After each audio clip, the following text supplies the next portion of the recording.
Hey, what's going on, everybody? My name is Corey, better known as the Seaman, and I want to welcome you to a very special edition of the Seaman Cinema Sit-Down. That's right, folks, we are rocking the big Marvel Universe shirt today. All the heavy hitters are on here. We got a lot to talk about. We are smack dab in the comic book corner, right in the middle of the Seaman's Infinity War countdown. Before we go any further, I must apologize. I've been MIA for 2 days. I've been releasing one movie every day. We started 18 days out, working our way through all 18 films leading up to Avengers Infinity War, and then I disappeared on Friday and Saturday. Caught a stomach bug. Not pretty. Was in no condition to be on camera, let alone trying to talk to you guys in a coherent mind frame. So much so, I'm still not feeling great. I had to put a little product in my hair just to look alive today. So I'm sincerely sorry to disappear on you for 2 days, but that means Sunday Fun Day with the Seaman 3 Marvel movies to get through today, and we are starting back in 2011 with this film. So you know the deal, folks. Pull up your chair, take a seat. We are talking about Thor. As you know, we've been chronologically getting through all of these Marvel films, and Thor is now our 5th installment. Before I get into the bad and the good, I gotta say, man, I really genuinely believe that Kevin Feige deserves even more props than we give him, because watching these movies chronologically is blowing my mind at how much better it sets up everything. Yes, Thor and the Captain America and the Avengers sets up everything perfectly too, right? We get our 3 main new players that show up in Avengers. We get our object that we're chasing, but swing cap to the front, and we start with the Tesseract and the first Infinity Stone, even though we don't know that's what it is yet. We start there, rather than having that be the toss-up to Avengers. Starting there and then ending with Thor and meeting Eric Selvig, giving Clark Gregg's Phil Coulson like a legitimate movie role, right? Now, he doesn't just pop up, he is in Thor. And, of course, Loki. Meeting those 3 going into Avengers, all 3 of them play very critical roles in the Avengers. And I just love it. It's too coincidental to be a coincidence. I think Feige and the group at Marvel had to have been thinking some crazy person somewhere like the old Seaman would watch these films in the chronological order and want it to make even more sense than the release date order. So phenomenal. Thor has cemented the fact that Phase 1 was meant to be watched chronologically. So, as you know, though, we talk about the bad and go to the good. So we'll start with the bad in Thor. And there's a lot of back and forth with the bad. The things that don't quite work for me do work in a grand scheme of things. You'll make sense as we kind of rip through them. But first, when I watched this movie back in the day, I was not a huge fan of the fact that it felt like theater on the big screen. In the sense of, it felt like we had like 4 sets that our, group was bouncing between. We were, you're really only in a couple places in this movie. Even though we get to see some really big awesomeness. We'll talk about the look of Asgard in a little bit, but we only get to play in a couple pockets in Asgard, and that's kind of like one set area. And then, you bounce over to New Mexico for stuff, and that's another set, and then, there's the occasional, hanging out with the S.H.I.E.L.D. folks, and that's our third kind of set, between the small New Mexican town, the S.H.I.E.L.D. place, or in the trailer home with Darcy and Jane and Eric, and then up on Asgard in Odin's, castle that's in the middle there, whether it be his throne room or the treasure room. And that happens, it's no mistaking that Kenneth Branagh has a humongous stage background in theater, and it feels very much that way, and it was always something that just didn't quite flow as well as the previous movies did. But watching it this time around, I didn't even feel that as much. It was still there, and it was like, oh man, I wish we could have played around in Asgard more, because Lord knows, after seeing Black Panther and playing around in Wakanda, I wanted to play in Asgard, man, and we don't get to play in a ton of spots, and it's also a very simple film. It's hero gets his power stripped from him, has to become a different kind of hero to get his powers back, and it's got the least amount of depth, I think, to any of the stories that we've seen thus far in Phase 1. But other than that, man, Thor was always just a solid rock star of a movie in this Phase 1, as were most. There are very few films in Phase 1, almost none. For me, there are pretty much none that fall flat. The biggest problem that I have with the movie now is that it just hasn't aged well. And I don't mean that in subject matter or in CGI. The visuals in this movie are stupendous. Spectacular, if you will. There's a lot of spectacle in this film. It's the fact that there are elements of the movie that just haven't aged well, right? Like, Branagh really established this cool world. But, we'll start right with our leading man, Chris Hemsworth. I remember going to see this movie and walking out and going, that guy is Thor. It's the thing Marvel's done so well in this first phase, is establishing and getting actors who are their characters, right? Downey Jr. is Tony Stark. Chris Evans is Steve Rogers. Unfortunately, we haven't met Mark Ruffalo yet, but Mark Ruffalo is Bruce Banner and the Hulk, and Thor, right away, just steps on the screen. You're like, he is Thor. Right off the comic page. Problem, now all these years down the road and seeing Thor multiple times, they blonded him up too much, man. Whew. I mean, the blonde hair went all the way down to bleaching his eyebrows and his beard.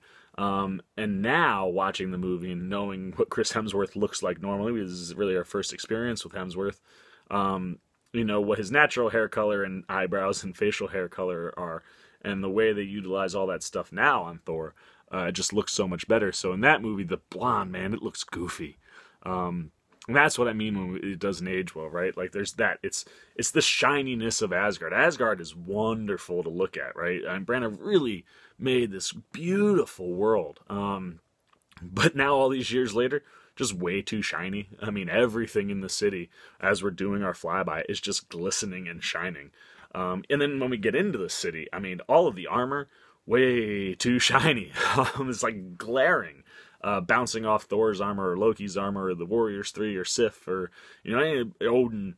Everything is just too shiny. Also, everything is too golden. There's a gold tint on everything in Asgard. And look, it works in the fact that it really does help build this world that has all this grandeur and regality to it. But watching it all these years later and having seen Asgard in multiple other spots, it's like you're watching it through gold-tinted sunglasses. It's just a little too much for me. But it all builds this grandeur that's so necessary to establishing Asgard early. So like I said, a lot of the problems for me now are just the fact that it hasn't aged really well. That being said, there is so much good in Thor. Technically, this is a very sound movie, right? I mean, look, Kenneth Branagh's behind the lens, directing this guy. You're getting a professionally made movie by a professional. And the technical aspects of this are so good. I mean, this is just a monstrous spectacle. Like I said, we get spectacle in all these movies, but something about this just seems so much grander and bigger. And I think it's just the style in which Branagh approached making this movie, kind of just elevated this Asgardian world up to something that is, mythical. So, I mean, like I said, the technical stuff in the movie is really good.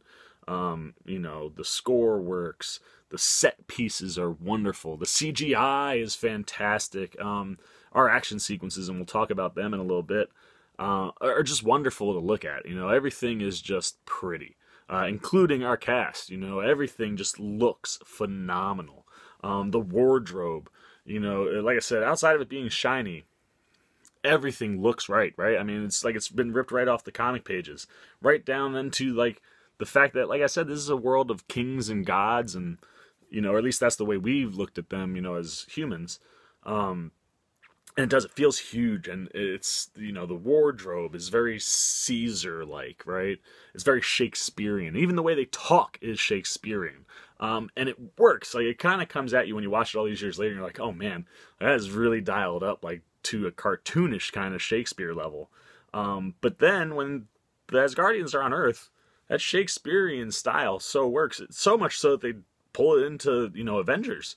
And Thor and Loki still kind of talk to each other in a way where Iron Man finally is like, ooh, is the Shakespeare in the woods? And it works. It does. It elevates them to this kind of regalness that they hold themselves in. They know that they're gods. But then when they're on Earth and they talk, or their customs, they're just so not accustomed to anything here, and it creates all this wonderful natural humor, and just wonderful moments when Thor is on Earth. The camera work is great. There's some cool shots that we haven't seen yet. A lot of these low swooping pans. This awesome slow motion work. Slow-mo can be a detriment in a film if it's overused or not used correctly. Not so in this film. It's used marvelously. We'll talk about it specifically in a little bit. But yeah, everything from the camera work to it looks and feels different than everything, even though it's maybe not as, like I said, the depth of it maybe not be as much as some of the other ones, but still has a very unique and very cool visual vibe to it. When you get past the technical stuff, now you're talking about your actors. And it starts with Chris Hemsworth, our leading man. This is a movie that not only is it's a wonderful hero origin, right? We're not getting it in the traditional sense of like, oh, watching Thor become Thor, because Thor's already Thor. He was always Thor. We get to watch Thor become the hero that he was meant to be. And it's so cool. And it not only it's that growth of Thor through the movie that works so well and Hemsworth does so well, but it's also the growth of Hemsworth and watching him start in one place and end in another. And by the end of this movie, you've got a new leading man, and a wonderful leading man. Because Chris Hemsworth just embodies everything that's Thor. I mean, from the look, right? I mean, even though the hair and the facial hair and stuff is dialed up a little too much with the blonde, he looks wonderful, man, right off of the comic page. The cape works. It doesn't get in his way ever. It's never a detriment or something that kind of looks goofy. He owns being Thor. Right down to his attitude. I mean, the way he carries himself. He just has this arrogant swagger that's so cool that you don't even hate it. It's like, usually you hear arrogance and you're like, oh, arrogant, I don't want... You get dragged in, you get sucked into this arrogance, man. And, I mean, he is chiseled out of stone. He looks like a Nordic god, man. And the blonde hair and just the physique of he's the physique of a god. I mean, Chris Hemsworth was the perfect casting person here, and then what he does on screen is wonderful. Like I said, he pulls that braggadociousness off with this just cool, charismatic smile that just makes you love him. And then when he's on Earth, man, I mean, Thor on Earth is some of the best stuff you're gonna get. The problem with a lot of the Thor individual films is that they don't lean into the just natural, charismatic charm and humor that Chris Hemsworth possesses. Right? I mean, the big thing, the knocks on the solo movies have always been that Thor he's too serious, he's too brooding, the movies are too serious. Look at what he did in Avengers, now look what he did with Ragnarok, everyone's going crazy for Thor. And I get that, but not so much in this movie. There's some really good humor in this movie.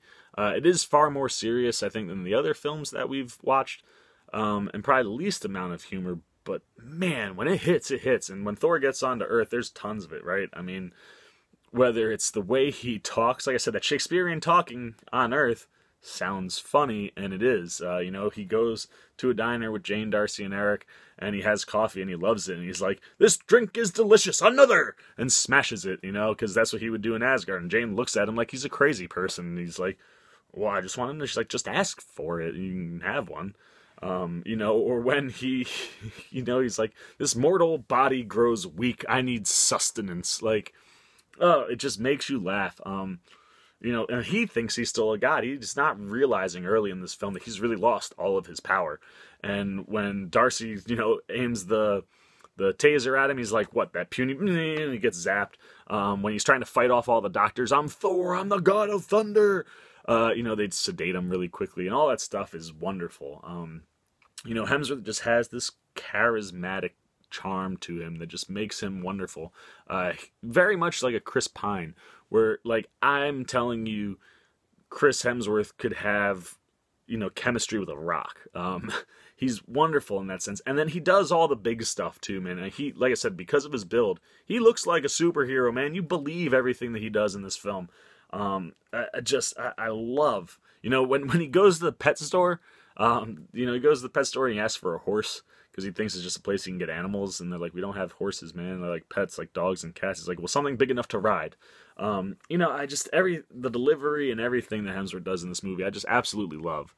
And Chris Hemsworth was so easy to just gravitate towards as a character. The other thing that he has, like I said, all of this, he has this chemistry that he could have with a Rock. Well, he has great chemistry with everybody that he's on screen with. And it starts off with Jane, Darcy, and Eric. And I love that the movie starts with Jane, Darcy, and Eric. Jane Foster, played by Natalie Portman. Eric Selvig, played by Stellan Skarsgård. And Darcy Lewis, played by Kat Dennings. That's where we start. We start in their kind of like motorhome. And they're chasing down this storm for some, scientific anomalies and whatnot. And that sequence just so sums up their character so well, right? You immediately get the sense that Natalie Portman's Jane is the kind of scientist who is fascinated by stuff she doesn't understand or stuff that doesn't make sense. She wants to figure it out. Anything that makes her curious, she's immediately drawn to it, right? Like Darcy, who is just very straightforward, right? Like, hey, let's not do this so that we don't die. She's also the perfect sidekick. So, like, Darcy's trying to steer away from this giant, like, tornado type thing that's hitting the ground, and Jane's like, nope, I'm curious, we're driving right into that thing. Eric is, the typical kind of, like, science teacher kind of science guy, right? He's that textbook science guy. And you get all of that in that opening sequence as they speed towards where the Bifrost is going to dump Thor, and then love that they hit him with the car. That takes us into however we first meet Thor on Earth, and then when they're leaving, he gets out of the hospital, they hit him again. Just stuff like that just makes you laugh. A lot of the early stuff on Earth smiles aplenty, if you will. Like I said, love all three of these characters, the way they interact with Thor. I mean, I love Darcy in the fact that, like, she can't say some of the words, so, like, oh, it's Mjolnir, like, talking about Mjolnir. Mjolnir. Just the way she plays off Jane and the way she is just like around Thor because he's so dreamy. I love all of that stuff. I love Eric. And I love that he brings the Nordic lore to light, right? Like, hey, these were child book stories that I heard growing up. This guy's crazy talking about Thor and Loki and Bifrost and Mjolnir and Odin. I love that he brings that element to it, and he doesn't quite trust Thor for a little while. I love their scene at the bar. It's one of my favorite scenes in the movie because it's a moment where Thor is coming to grips with the fact that he has, disappointed his father so much. He's been stripped of all his powers, so there's that. He's been cast out of his home, and his dad maybe doesn't love him anymore, for all he knows. I mean, he's kind of broken at this moment, and Eric is able to be kind of that father figure for him. And he has this really sweet conversation that kind of gets Thor going in the way Thor needs to go, and then swings it to Jane, and he goes like, textbook dad, like, I'm protecting my daughter from you because I don't trust you. And then they have the Boilermaker chugging stuff, and Thor throws him over his shoulder, brings him back. It's such a wonderful, sweet scene, and they're just so good on camera together. Eric is the perfect amount of crazy and smart. Stellan Skarsgård just does a wonderful job. He really just kind of thrives in this kind of a character, and absolutely set him up. And then, of course, the big one, man, Jane. I mean, Jane is, this group of three is really Thor's first experience with Earth and humanity. But it's Jane that really changes him more so than anyone else. Look, as a character, I love what Natalie Portman does. Jane is very strong. She's super smart. She's adventurous. She'd rather get to the answer than be scared away by it. She is... I love the scenes when she is working with Eric and Darcy and they're doing, like, science stuff.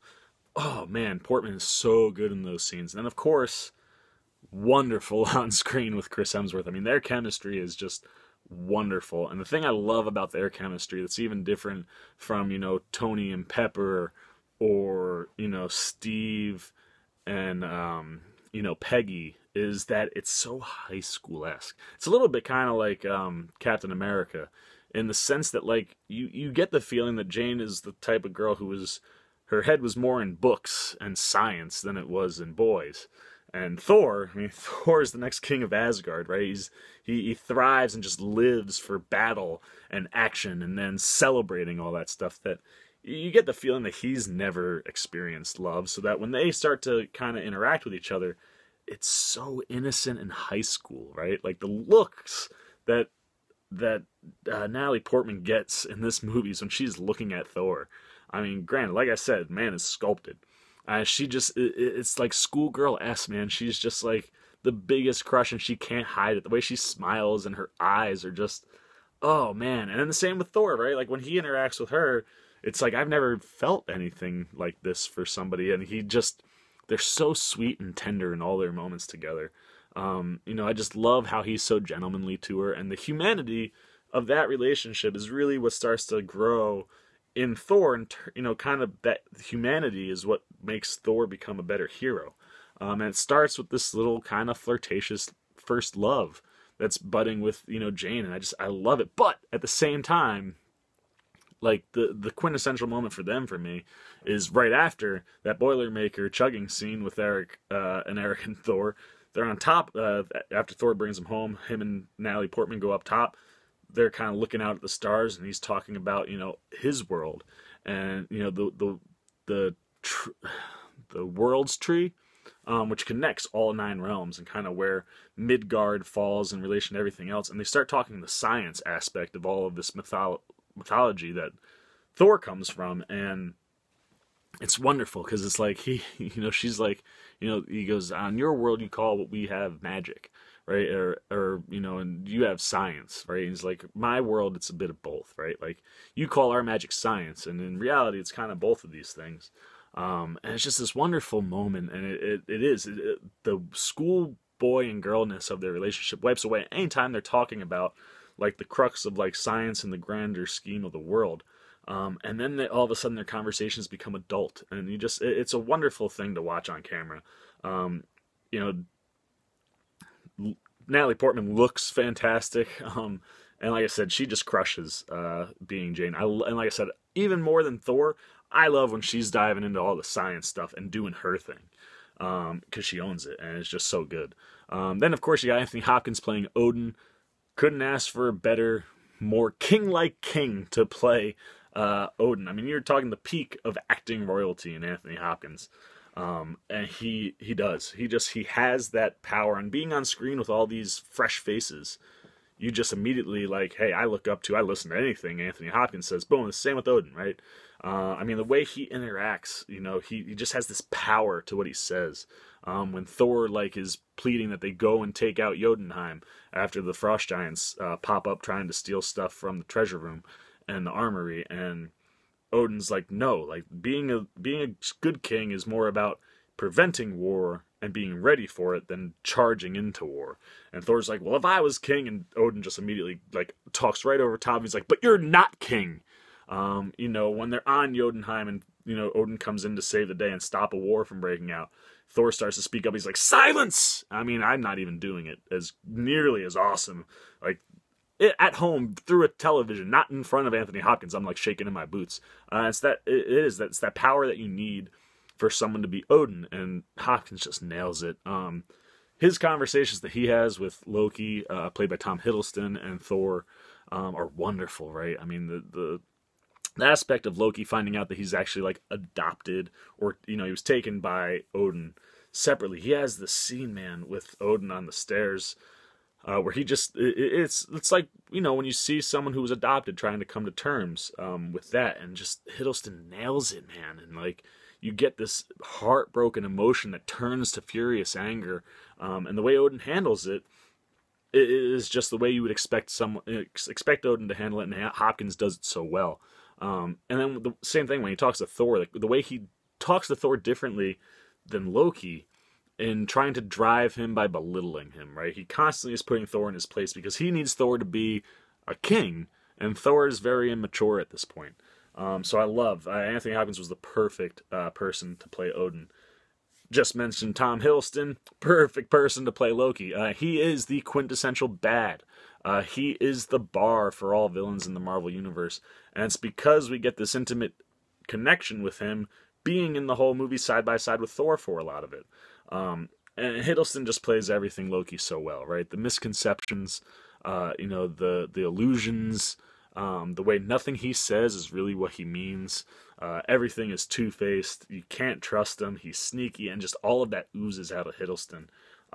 He's so good, man. And then, like, when he finally does get the power, he dials it up even to a crazier level, because he knows that he's not probably big or strong enough to fend everyone off, but he's smart enough, he's clever enough.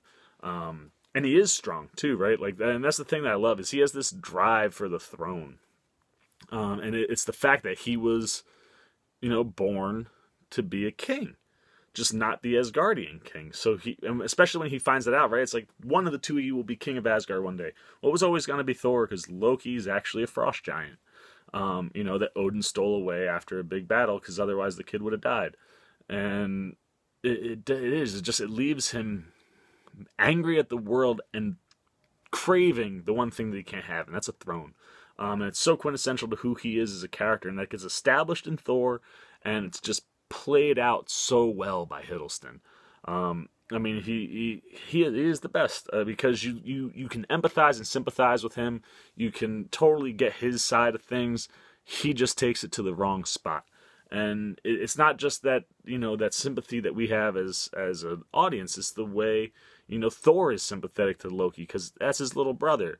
And I love their relationship, and everything about Tom Hiddleston's Loki is wonderful. Couple other folks that are great in this. Idris Elba shows up playing Heimdall. Love him. He's probably the best looking member in the entire cast. I mean, the look of Heimdall is awesome. I love his helmet, the orange eyes, the way he sees things. He's constantly seeing Thor do things on Earth. And I love everything with Idris Elba. Just the way he approaches things, and this all-knowing kind of being. The way he talks is very much like that. Love Elba. The Warriors 3, played by Ray Stevenson, Tabanobu Asano. Volstagg, of course, is Ray Stevenson. Hogan is Tabanobu Asano, and Josh Dallas, who plays Fendral. All fantastic. I love them on Jotunheim, which we'll talk about in a second. I love the way they interact with Thor. It's just this kind of like old, good old boys that we've been with together. We go into battle, you just kind of get that brotherhood feel with them. And then I love Sif. I feel for Sif, man. Like, you can just see she's always longing for Thor. Like, her and Thor were meant to be together, and then Jane Foster pops up and all that gets kind of shaken up. And always, she just has this look of longing towards Thor. You can tell she's probably always been in love with Thor. And it's never said or addressed, but you can tell it's there. Jamie Alexander, who plays Sif, does a wonderful job with that. And she's powerful and strong. Look, I mean, if we didn't get a Black Widow movie, I would have taken a Sif movie, man. Jamie Alexander is so cool in this movie. Strong, powerful, very unique. You want to kind of play in that world more with that group. I would love a Warriors 3 and Sif movie. Like, go back in time and just have them and Thor go on, like, these adventures with Loki. That would be awesome, because when all of them are on screen together, they're great. And then, of course, like I said, Clark Gregg, finally given like a whole bunch of stuff to do in Thor, and he's wonderful, man. He has this conversation with Thor after Thor can't get Mjolnir, and they're talking. He's just trying to figure out who he actually is. His name, as told to them, something I love. We get this at the beginning when he's in the hospital. The name tag that ends up getting stuck on him is Donald Blake, MD, who Jane says is her ex. As we all know, Donald Blake was the alter ego secret identity of Thor, where he would turn into a doctor, who, of course, was Jane Foster's boyfriend before she finds out he's Thor. So I love that being dropped in there. But when Coulson's trying to figure out who he is, he goes, "Who are you?" And from Coulson's standpoint, it's just I don't know who you are. Who are you? Tell me. And from Thor's standpoint, it's like, who am I? I've lost everything that's me at this point. It's wonderful. I just love Clark Gregg, and it's a perfect lead-in to Avengers. So, like I said, the cast, phenomenal. And then it's the action, man. The action sequences. I usually do these first, but I saved them for last because they were so good. And we're going to rip through them. The scene in Jotunheim, it's our first battle. I love everything about this. We get to see Thor wielding Mjolnir in such cool ways, man. The way he uses it to fly, the way he spins it to kick up rocks and use it kind of like a machine gun to take guys out.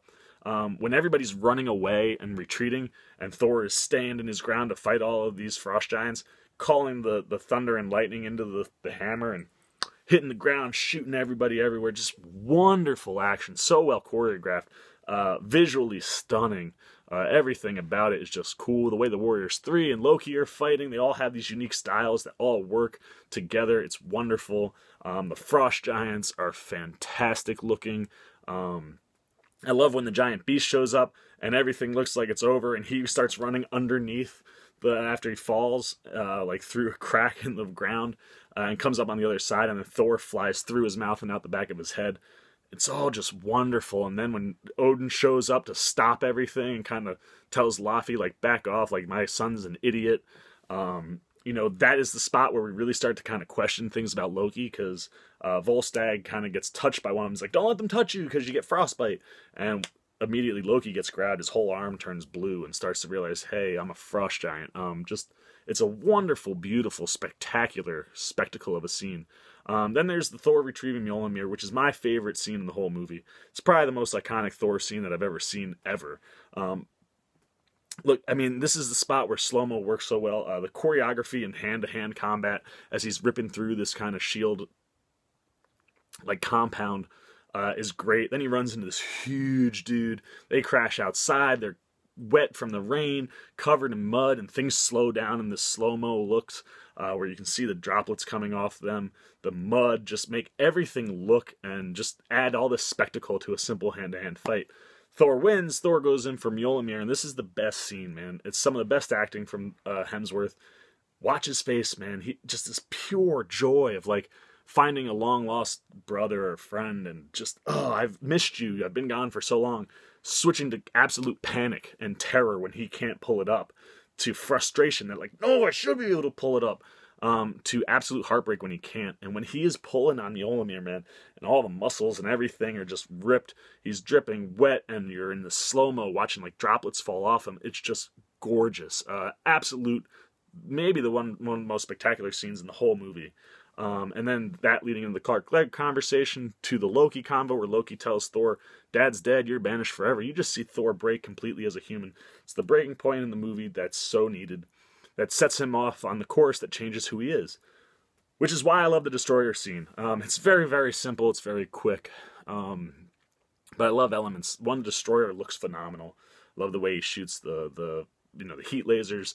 When Sif stabs him in the back, the way he spins around so then he's facing her, tries to shoot her. And what's awesome about this scene too is Thor telling everyone to run, get out of here, get to safety. Because on Jotunheim, he didn't want to do that. He wanted to fight all these guys, and he tells everyone go, and he sacrifices himself. And it's the moment that you need to see from Thor. It's kind of that Beauty and the Beast moment where he gets killed.